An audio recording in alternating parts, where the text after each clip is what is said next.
Hi friends, I am your Karthik here. Welcome to Karthik Max YouTube channel. நம்மளுடைய Karthik maths YouTube சேனல்ல டிஎன்பிசிக்கான videos எல்லாம் நம்ம upload பண்ணிட்டு இருக்கோம். இப்போ இந்த வீடியோல நம்ம என்ன பார்க்க போறோம் அப்படின்னா தமிழ் சப்ஜெக்ட் வந்து தமிழ் கிளாஸ் வந்து எந்த கிளாஸ்க்குள்ளது 6th ஸ்டாண்டர்டுக்குள்ளது டேம் 1 தமிழ் தேன் அப்படிங்கிற பகுதியில் இருந்து தமிழ் கும்மி அப்படின்னு ஒரு கவிதை பாடல் நம்ம பார்க்க போறோம். இப்போ இந்த பாடல் ஃபர்ஸ்ட் நான் எழுதியிருக்கேன். இந்த பாடல் வரிகளை நம்ம ஃபர்ஸ்ட் ஜஸ்ட் ஒரு ஆட்ட கோத்ரூ பண்ணிக்கலாம். அதுக்கு பிறகு இந்த பாடலை யார் எழுதுறாங்க என்னதுன்னு அவங்கள பத்தி நம்ம படிப்போம். ஓகேவா? கொட்டுங்கடி கும்மி கொட்டுங்கடி இளங்கோதையரே கும்மி கொட்டுங்கடி நிலம் 8 திசையிலும் செந்தமிழின் புகழ் எட்டிடவே கும்மி கொட்டுங்கடி. நல்லா கவனிங்க.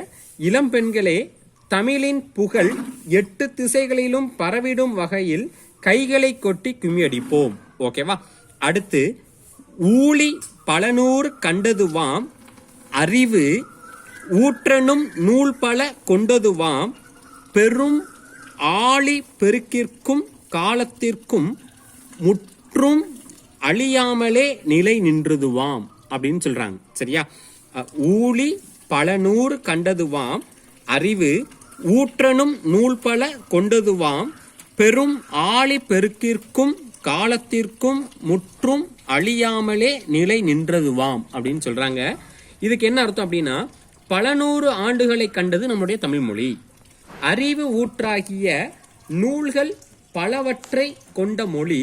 பெரும் கடல் சீற்றங்கள் கால மாற்றங்கள் ஆகிய எவற்றாலும் அழியாமல் நிலைத்து நிற்கக்கூடிய ஒரே மொழி நம்ம தமிழ் மொழி அப்படின்னு சொல்றாங்க. ஓகேவாமா?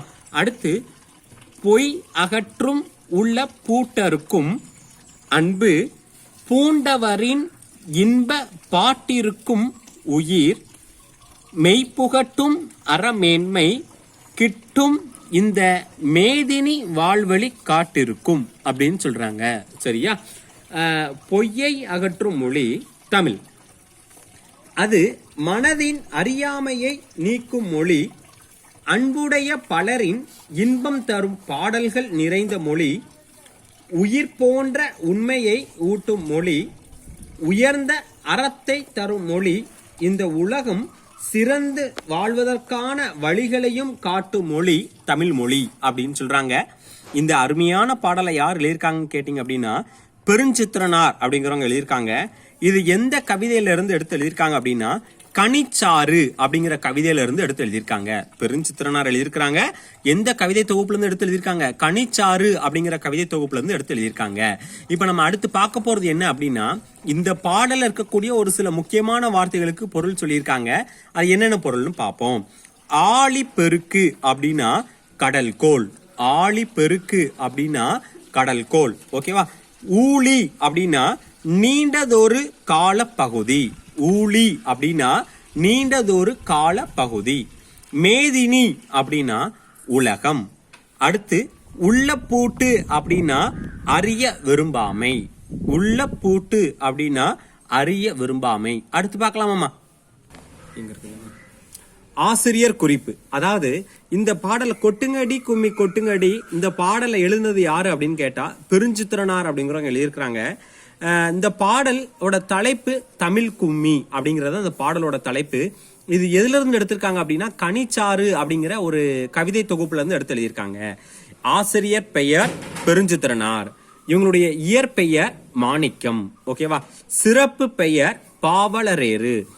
பெருஞ்சித்திரனாரோட இயற்பெயர் மாணிக்கம். அவங்களுடைய சிறப்பு பெயர் பாவலரேறு. சரியா? இவங்க நூல்கள் என்னென்ன நூல்கள் அப்படின்னா கனிச்சாறு, கொய்யாக்கனி, பாவிய கொத்து, நூறாசிரியம். கனிச்சாறு, கொய்யாக்கனி, பாவிய கொத்து, நூறாசிரியம். இது எல்லாமே யார் எழுதியிருக்கிறாங்க? பெருஞ்சித்திரனார் எழுதியிருக்காங்க. அடுத்து இவங்களுடைய இதழ்கள் என்னென்ன இதழ்கள் அப்படின்னு கேட்டா தென்மொழி, தமிழ் சிட்டு, தமிழ் நிலம். தென்மொழி, தமிழ் சிட்டு, தமிழ் நிலம். இந்த நூல்களை யார் எழுதியிருக்கிறாங்க? இந்த இதழ்களை வந்து யார் எழுதியிருக்காங்க அப்படின்னா பெருஞ்சித்திரனார் எழுதியிருக்கிறாங்க. சரியா? அடுத்து நல்லா கவனிங்க. இந்த கனிச்சாறு 8 தொகுதிகளாக வெளிவந்துள்ளது. இந்த பாடல் வந்து எதுல இருந்து எடுத்திருக்காங்க? கனிச்சாறுல இருந்து தான் எடுத்து எழுதியிருக்காங்க. இது எத்தனை தொகுதிகள் இருக்கான்?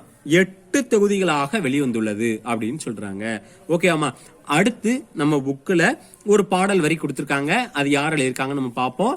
அதுக்கு முன்னால ஃபர்ஸ்ட் அந்த பாடல் வரிகளை நம்ம பார்ப்போம். சரியா?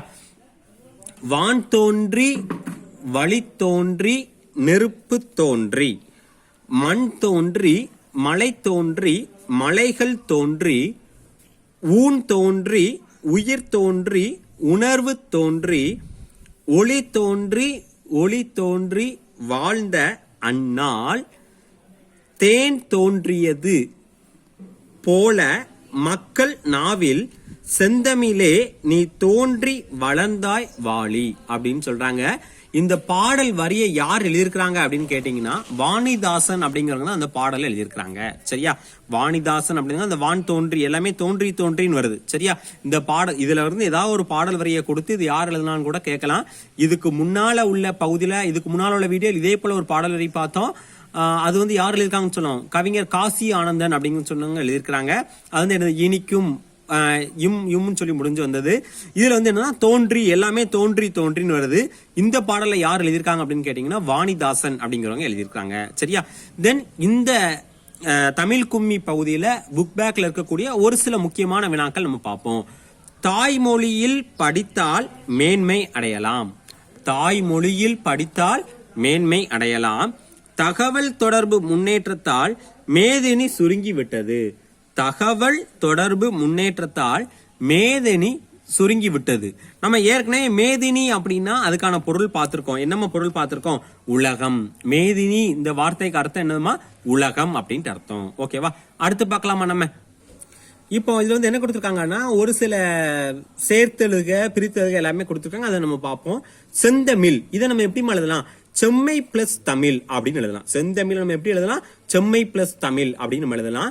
அடுத்து பொய்யகற்றும் இதை எப்படி எழுதுறாங்க? பொய் பிளஸ் அகற்றும் அப்படின்ட்டு எழுதுறாங்க. சரியா, அடுத்து பாட்டு பிளஸ் இருக்கும் இது எப்படி எழுதலாம்? பாட்டிருக்கும் அப்படின்னு சொல்றாங்க. அடுத்து எட்டு பிளஸ் திசை எட்டு திசை இத்து வரணும். சரியா, மறந்துடாதீங்க. அடுத்து மோனை. மோனை அப்படின்னு என்ன அர்த்தம்? முதல் எழுத்து ஒன்று போல வருவதை தான் மோனை அப்படின்னு சொல்லி சொல்றாங்க. சரியா, இப்போ ஒரு பாடல் வரி கொடுத்திருப்பாங்க. இதுல வரக்கூடிய மோனைகளை எடுத்து எழுதுக அப்படின்னு சொன்னா முதல் எழுத்து ஒன்று போல வருவதை தான் நம்ம மோனைன்னு சொல்லுவோம். சரியா, அடுத்து எதுகை. இரண்டாம் எழுத்து அதே போல ஒண்ணு போல வருவதுதான் வந்து நம்ம என்னன்னு சொல்றோம்? எதுகை அப்படின்னு சொல்றோம். சரியா, மோனை எதுகை இது நம்ம தெரிஞ்சுக்கணும். முதல் எழுத்து கண்டிப்பா வந்து ஏதாவது நயம் பாராட்டுக இல்ல ஏதாவது ஒரு வரியை கொடுத்து இதுல என்ன மோனை, மோனையில நிறைய இருக்கு, அதெல்லாம் நம்ம பின்னால இலக்கணம் போகும்போது நம்ம பார்ப்போம். மோனை அப்படின்னா முதல் எழுத்து ஒன்று போல் வருவது. எதுகை அப்படின்னா இரண்டாம் எழுத்து ஒன்று போல் வருவது. இதுதான் சொல்றாங்க. இன்னும் நம்ம சேனலை சப்ஸ்கிரைப் பண்ண எல்லாரும் சப்ஸ்கிரைப் பண்ணிருங்க. தொடர்ந்து நம்ம வீடியோஸ் பார்க்க பக்கத்துல இருக்கக்கூடிய பெல் ஐக்கானை கிளிக் பண்ணுங்க. வீடியோ பிடிச்சிருந்துச்சுன்னா லைக் பண்ணுங்க, உங்க ஃப்ரெண்ட்ஸ்க்கு ஷேர் பண்ணுங்க. உங்களுக்கு நம்ம சேனலை இன்னும் சப்ஸ்கிரைப் பண்ணாத எல்லாரும் சப்ஸ்கிரைப் பண்ணிருங்க. தேங்க்யூ ஃபார் வாட்சிங்.